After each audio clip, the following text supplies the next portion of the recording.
Yeah, so with the MTV Academy, we've got different kinds of people, right? So you got the people that they didn't even know this was an opportunity available to them. I mean, a lot of people don't know about the car rental business. They think it's something that only the Hertz and enterprises can do. So they're always surprised when they stumble upon like my ads or my workshop, my free workshop, and it blows their mind. So like for them, it's like, okay, they could take that liability, that car, that extra car they got sitting collecting dust in their garage. You mean I could take that and make some money on it? So I have a lot of those people, those first timers, right?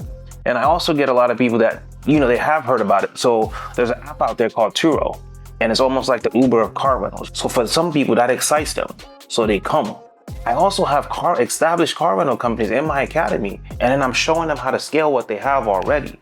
So it's different people, that come, to the academy, and then I help them out. So it's different people, and I meet them where they're at. And, those are the type of people in the academy.